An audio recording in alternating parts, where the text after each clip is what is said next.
So you have made up your mind to get a new electric scooter, but you have no clue on what to look for before you make a good purchase decision. As this is a relatively new commodity for many Indian consumers in the market, and you might or might not know which exact electric scooter or even electric motorbike to look for that will fit your preferences specifically. So stay tuned and watch the video till the end so that you can go ahead and book your new electric two-wheeler without any uncertain feelings by avoiding these few mistakes that I'm going to mention in the video. So this is Pavan and I insist tech. Let's get started.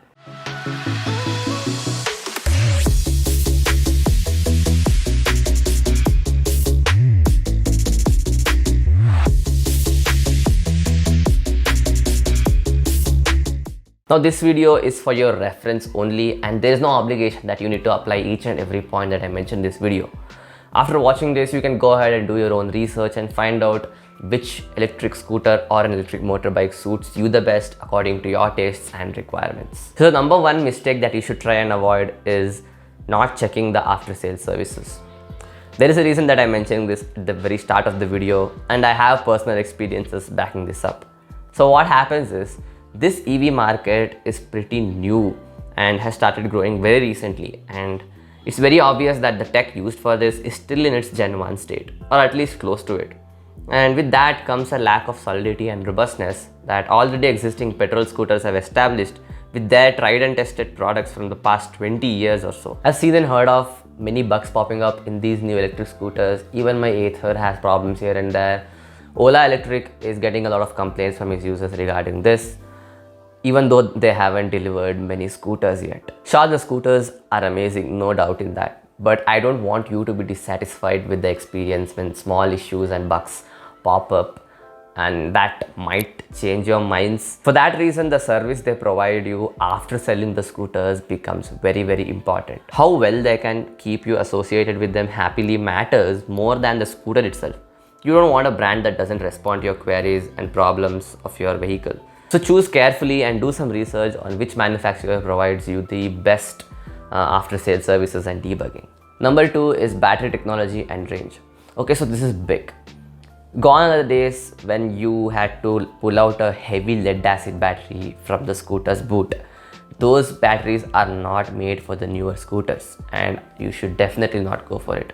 If you come around a company that is trying to sell you electric scooters or electric motorbikes or even electric cars that is fitted with these lead acid batteries, I would say just stay away from them. Lithium chemistry batteries are taking off, and there have been a lot of advancements in them. They are now lighter, safer and more durable. Nowadays, a lot of manufacturers are making non-renewable batteries that are completely water resistant and strongly built.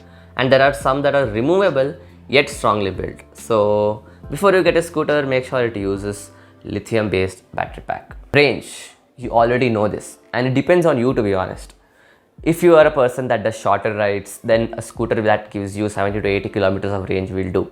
But if you are a person who does longer rides, then a scooter with a bigger battery pack with more than 100 kilometers of range will do. But that doesn't mean a scooter that gives you 200 kilometers of range is necessarily the best, and the scooter that gives you less range are the worst. Depends on what the person is looking to compromise, the range or the performance. Because even if you get a scooter that has a bigger battery and you ride it with ruthless acceleration, hitting top speeds all the time and overloading with weight, don't expect it to give good range at all. Number three, don't prefer dirt cheap Chinese resellers. I will tell you what happens.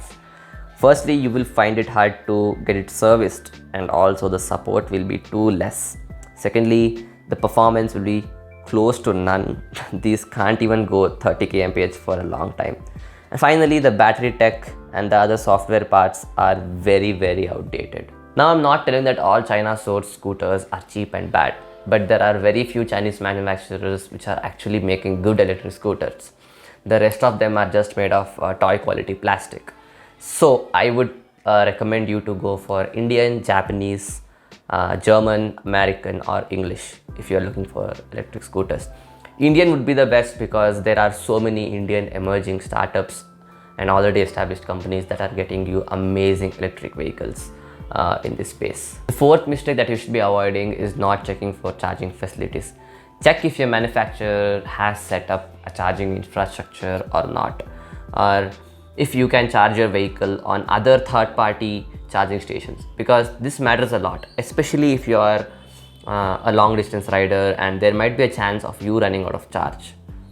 So make sure that there are at least 1 or 2 stations on the routes that you commute through, even if that route is taken rarely, even if it's a third-party provider, because this will at least help you get back home safely. Or all you can do is just be a responsible rider and charge your scooter at home every single day so that you don't run out of charge on the road. Finally, number 5 is not watching a lot of reviews. Well, this is obvious, but I will try to explain it in a better way.